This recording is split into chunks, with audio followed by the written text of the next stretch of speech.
acting full-time? Was that more recently, or was that when you were younger? When I got to Georgia, acting, not as a professional, but full-time, I was at the University of Georgia. You know, I play football by day and act by night. So did you want to be a professional football player originally? Okay. I did originally. Well, I wanted to do both. My plan was to graduate from college, go to the league, and make enough money, probably play for maybe 5 years, you know, and invest that money into my career. Get beat up a little bit, right, just to get enough money to invest in my career and make, you know, and take care of my family and get them in a better situation. That was the game plan. But the football fell through, and ended up acting and taking the long route. Yeah. But I'm very glad you got into acting. Oh, thank you. I looked at your reel, and I've seen The Blind Side, obviously, and I just, especially actually watching your reel though, the different characters that you've played, and they are so different from each other. I'm like, God, this guy's great. I hope I can do as well as he does. Oh wow, thank you so much. You're very versatile. Do you hear Pamela? Yes. Do you hear? She said Listen I'm to me. versatile. Okay, so. This is a versatile actor right here. Thank you. When you started actually doing those bigger films, like with Sandra Bullock, you were obviously on screen with her, and Nicolas Cage. Was it nerve-wracking for you at all, or was it just the next step? I've been asked that a few times, and my answer every time is no, because, like I said, again, when my mother died, I was 18, and I was done with life. I was like, I don't care to live. And, you know, because of sadness and because of just all the sorrow and the pain and the anger I had, I was either going to go out there in the world and probably, you know, hurt somebody, kill somebody, or get hurt, or be killed, or end up in prison. So I said, at that time, I need something.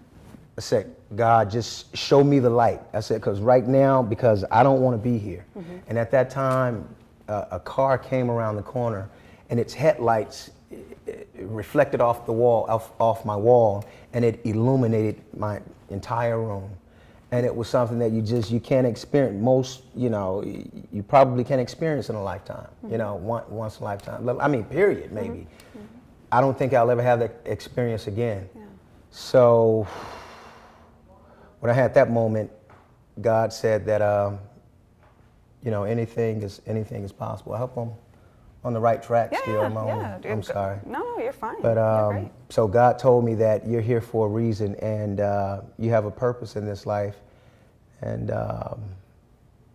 that's why today I just live. Whatever I do, I live to please God.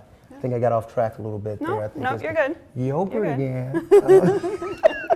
It's all the sugar. Next time, if you come on the show again in the future, you are forbidden to eat any sugar. Yeah, I know. Actually, that brings up another question that I hadn't written down, but I wonder if it's at all uncomfortable or difficult for you to play those villainous characters that are reminiscent of what your life used to be or could have been like. Right. Is that hard for you at all? No, I just kind of go with the flow. I think that if anybody can play the character and bring some authenticity to it, it would be me. So I think that I had those experiences for a reason. So if there's a role out there that requires that type of character, then I would like to play it to, so, I mean, especially if it's a good project like The Blind Side. And I think that it would make the project better. The more authentic the characters are, the better off the entire project is. Let's talk about your acting technique. Yes. So I, again, did my research and looked on your blog, and you have some acting tidbits on there. And it seems to me that your acting technique today is a combination of some things you've pulled from different techniques. It seems like there's some Meisner in there, maybe some Stella Adler in there. You cut all that. So how did you arrive at a technique that works for you? From my training, is a combination of my formal training, my informal training, and after so many years, it just all comes together on you. I got to the point to where I was like, okay, you get all your training and you just throw it all out, or you keep it in you, and it just becomes this big mesh. You just like, hey, this is who I am as an actor. So I've developed my own philosophy. Don't need to focus so much on, okay, so the Meisner technique, okay, we have to, it's like, once you get to a certain point, that stuff is not as important because it becomes a part of who you are. Right. It's important. Yes. Don't get me wrong, it's important, but it just becomes a part of your being. Mm-hmm. And so you don't have to focus as much on it. I remember my first year in acting class at UGA, I was like, man, I'm not getting this because it was so abstract. Mm-hmm. You know, everything was abstract, and the stuff my professor was talking about, I'm like, what is he talking about? And we had to read Boleslavsky and talking about the girl, you know, the man and the girl wanting to be an actor. And she said, how long does it take to become a great actor and everything? And he was like 19 years. He just threw a random number out there. But that whole thing, I did not get it. Yeah. But as I got older, as I matriculated, it got easier, and I said, I get it. Mm-hmm. You just have to become, it happens. Mm-hmm. Well, I think there's a process too where when you're learning anything new, but acting in particular, where you're processing it, your brain is processing what you're learning, but it might not come out right away. Right. But then one day the light bulb goes on. Right. And you've got your technique. Exactly. So don't get frustrated. Right now, beginners, don't get frustrated and say, I don't get this, I'm giving up. Don't give up. No, it's part of the process. Absolutely. So I want you to expand, if you would, on a few quotes that I gleaned from your blog that have to do with acting process. So I'll just say the quote and you can tell me what this concept means to you. Okay. Powerful acting is from the inside out.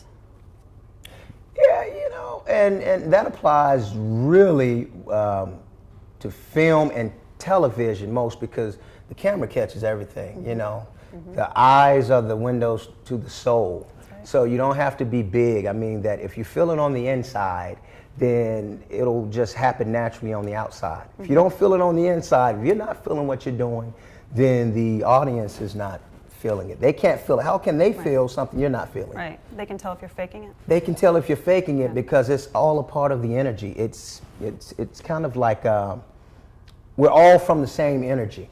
You know, it's like the law of thermodynamics, you know, where energy can neither be created nor destroyed. And we're all a part of that. We can transfer it, and hopefully we transfer positive energy. Sometimes we transfer negative energy. And if that energy inside of you is compatible with, you know, I guess if you make that energy compatible with what they're dealing with or what they're experiencing, you have that connection there, you know? Yeah. So I could have put that a lot better. Later on, maybe some of the time it'll sound better coming out of my mouth. But no, that was great. Right now, okay. That was great. So the second one, your line is only a vessel through which many things could be conveyed. Yeah, you know, that has something to do with subtexting. You know, you can say one thing but mean so many other things.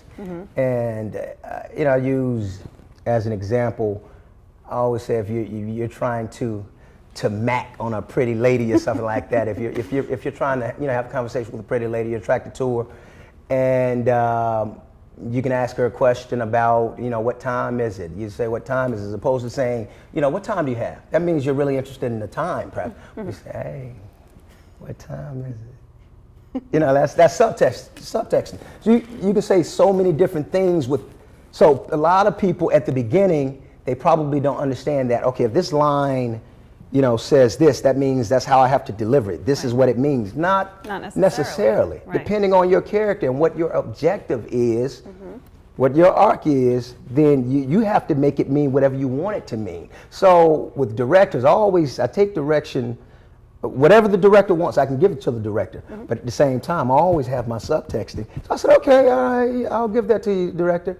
But I'll use my subtexting to deliver what I want to deliver. Right. You know? Yeah. And it works. Everybody's happy. Yeah, and that makes it much more interesting and authentic, like we were talking about earlier. Yeah. As opposed to arguing with the director. No, I don't believe that. That's not my philosophy is this. And I'm like, okay. Yeah, you don't want to argue with the director. No, you don't want to do that. That's not a good idea. No. Some actors try to become other people when they're playing a character. That's impossible. You can only be who you are. Yeah, how can you become somebody else? I've heard that before, and I've heard some Hollywood actors say, you know, you just have to become this different person or something. I can't pinpoint anybody right now, but it's physically impossible. It's scientifically impossible. You can only be who you are. Now, what I do is every character that I've played and every character that you'll probably play as actors, that character is deep down inside of you. It may be furthest away from who you are, which means that you have to peel away more and more layers. But if that character is similar to who you are, then you don't have to do too much peeling. Or if your experiences coincide with the character you're playing. Like the character I played in The Blind Side is so far from who I am today, but those experiences are so embedded in my memory, it's easy for me to go there. Sure. So you can only be who you are, and basically you just have to dig deep inside of you to pull out those character traits of that character that you're playing. Can't just come outside of yourself and become somebody totally different. It's impossible. Yeah. Great. Yeah, it's been a challenge for me in some of the roles that I've had to play really nasty people, and I can be nasty. You know, we all have our nasty moments, but I generally try not to be a nasty person. But yeah, I can't see that. I can't see that. You don't know me but that well. I say it's in everybody, though. It's, yes, you know, there is that part of right, you, like you said, it. that there is that part of you that could kill somebody. Yes, under the right there's circumstances. that part of you. You know, it's like, you know, we have remind me of Christopher Marlowe's, you know, when he does something about the angel on one side and the devil on one side. Yep. I can't think of which one that was where he used that analogy, but you always have good and bad tugging at you, basically. Yes. And it's up to us to make the right decision. We have the decision of we have free will. Yeah. That's what God has given us. So you always have, okay, should I do this bad thing or should I do the right thing? So, you know, we always have that. So we can be evil, nasty if we wanted to, but we know that's not the right thing to do. Right, right. So it's just a matter of listening to our conscience, I would say. What is a character river? A character river is something that everybody has a different term for it. But my acting professor at UGA, Carol Blackington, she introduced us to the character river, and Joe Moser also. But it's a life story. It's the history of the character you're playing. Right. And you can't just say, oh, I'm playing this character, I'm playing this gangster, and all of a sudden you're just gangster. You have to figure out, okay, where was this gangster born? You know, which hospital? You know, what types of clothes does he wear? And, you know, he brushes his teeth. How many times a day does he brush his teeth? Where did he grow up? What's his favorite food? How many girlfriends does he have? You have to ask all of these questions. And this is the stuff I was telling you, Pamela, that just comes over time. Eventually, over time, it all just happens. And I guess because if you've played so many different characters, I tend to grab a little bit from here, a little piece from there, from all the characters I played. But at the beginning, your slate is so clean, you have to do a little more extra homework. So now, do you write all that down, or is it just a mental exercise? At the beginning. Yeah. At the beginning, you'll probably have to write that stuff down. Okay. But over time and over the years, when you become more experienced, you don't have to do any writing. You just kind of, okay, I know what I'll do. Right. I remember that character from that show. I'll grab And you've some. already built that life. Yeah, you've already built it. Okay.